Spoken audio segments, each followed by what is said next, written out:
Hello ladies and gents, welcome to another video with your host Spoony Pizzas, and today we are covering off all the news from Gamescom around PES 2020. So the big news today is that PES Mobile, or PES 2020, is coming to mobile in October. So it's coming out on iPad, iPhone, iPod Touch, and also Android in the Google Play Store. So be sure to check that out. I'm definitely going to be downloading it. What are you going to do? Are you interested in PES Mobile? If you are, let me know down in the comments. They also announced on their Twitter page about the Schalke and Veltins arenas back again. So that is the other German team that's going to be licensed. I will be covering off the licenses in a little bit more detail next. And the other big news coming out of Gamescom is the Euro 2020 license. So they've secured that, which is going to be really good and exciting because I always love playing that competition during the Euros. So that's going to be really good. And also they are going to be tying that in with an eSports competition, which I'm going to touch on later. Okay, so here we have the licenses and stadium lists. So obviously we've got the usual suspects: Bayern, Barcelona, Juventus and Manchester United. And here we've got Arsenal, Schalke, Milan, International, Monaco, Celtic, Rangers, Corinthians, Flamengo, Palmeiras, Sao Paulo, Vasco da Gama. I'm not going to go on. I'm just going to go slowly down the list and cover off the rest of the teams and leagues. So the Jupiler Pro League, the Superliga, English League. Obviously, you can notice that even though they haven't, they've only got Arsenal and Manchester United. Not sure why Arsenal are not in capitals and Manchester United are, but there might be a reason behind that. But yeah, they basically, Manchester B. So just going to allow players to just change the names even easier than before. Before, they would be called Man Red, Man Blue. So at least it's Manchester. Obviously you can't copyright the name of a town. So moving on to the English second division. Again, realistic names. They got the Liga 1 license. There must be a reason why some are in capitals and some are not. Then Liga 2. And then we notice Serie A. We do know they got the Serie A license, but there's one team here. I'll let you guys work out who that is. Who's missing from the Serie A. And then we got Serie B. And then we got the Netherlands. Oops, sorry, I might have skipped that too quickly for you. You can always pause it. Liga Nosh, Russian Premier Liga, or Russian Premier League. Ladbrokes Premiership. So they got all the teams there. Spanish League. So Barcelona, obviously being the main license there. Spanish second division. I'm going to try and say that name, else I'll make a right mess of it. But the Turkish League. Other European teams: AEK Athens, Bayer Leverkusen, Bayern Munich, Dynamo Zagreb, Dynamo Kiev, Olympiacos, Panathinaikos, PAOK, Schalke. We've already covered. Not sure it was on there twice, but it's up further at the top, I thought. Shakhtar Donetsk, Slavia Prague, Sparta Prague, and then we go on to the Argentinian League, the Brazilian League, Brazilian B League,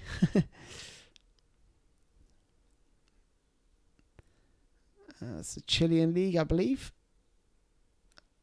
Other Latin American teams: CFA Super League, Thai League, AFC Champions League, and then we have the national teams as well. So yeah, there's plenty going on here. Not sure why they've got a asterisk and a 4, so we'll have to look at that in a bit. And an asterisk and a 3. They did say that they came out randomly and said Gibraltar. It was like, I don't know why, but they on their Twitter page they just come out and said, "Oh, Gibraltar's licensed," and Perhaps it's not been licensed before, but I wouldn't have known that, to be honest. Would have would have been an oversight. So Africa, again, they got lots of stars and threes. I'm sure when we get to the bottom, we'll find out what these numbers actually mean. Probably means, here we go. So if they had an asterisk and a 1, uniforms, team names, and emblems will be in PES original design. Players will be real. Number 2, PES original team uniforms, emblems, and players.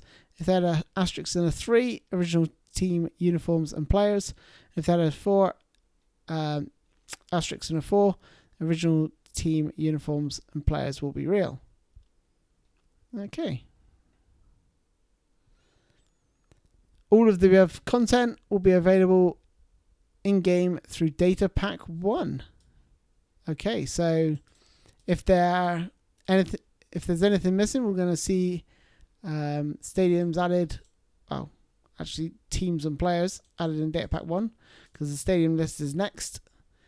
So, yeah, I'm not going to go through all these. I'm just going to slowly scroll down so you can view them to your heart's content and let me know which ones you're looking most forward to. There's mine, Old Trafford. Where's the capital T? Disgrace. And the S. Whoever wrote this out, absolute disgrace. Should be sacked. Okay, so that's the stadiums, ladies and gents. And then we got the PES original stadiums as well. And I've just noticed that they have got 2 eFootball stadiums. They had the Pro Arena last time. I don't remember the eFootball stadium, so it'd be interesting to see what the difference is. Okay, so moving on. So on their main website, what we've got here is some talk about the new eSports competition, eFootball. Basically, they've got 2 competitions. They've got eFootball.pro, which is the professional players, which I'm going to touch on in a bit. And then we've got eFootball.open, which is basically PES League and open to everyone. So let's start off with the eFootball Pro. It's a 3v3 co-op format. Only professional players belonging to European clubs are eligible to enter eFootball.pro. And the prize money will be awarded to a club, and that prize money is $2 million US. So clubs will be responsible for selecting their own players. They will be largely chosen from last season's professional players and those who participated in the recent regional and world finals of Kaminami's previous esports competition, the PES League.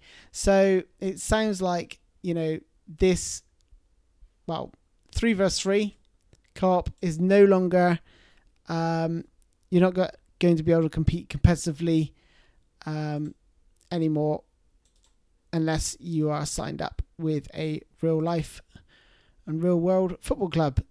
I know that can be disappointing, but think of the opportunities of those esport players that do get hired by clubs. They'll have a decent wage coming in, hopefully, especially if they're going to win tournaments, because it's going to guarantee, this is not, the winner doesn't get $2 million US, but that's just a prize pool, so they get a split of that. So that'd be very nice for the clubs, and hopefully. It's going to offer a little bit more employment, but obviously a bit of a dampener for those who just want to sit at home and play 3-on-3 and try and compete, but that's not going to happen anymore. So onto the eFootball.open. So this is basically what it was before. This is PES League renamed 1v1 format. Increased accessibility. Users will be separated into classes according to their level, which is good to hear. That sounds like they're going to split the manual, the PA1, the PA2, and the PA3s. Top tier users will have the chance to win prize money by proceeding to regional and world finals after online qualifiers. So that sounds all good. The one I really like is the additional competitions, the UEFA Euro 2020. So it sounds like, I don't know if anyone can compete in this. It certainly sounds that way, but basically you choose your national team, so wherever you're from, and you're able to compete online. I guess that'd be online qualifiers, and then you'll go through to the finals maybe. I believe that's what's going to happen, but just have to wait for some more news on that. Anyway, that's all from me, ladies and gents. Hope you enjoyed the video. Don't forget to smash that like button. And if you haven't already done so, please subscribe. Thank you very much. I'll catch you again in my next video. Cheers, guys. Bye-bye.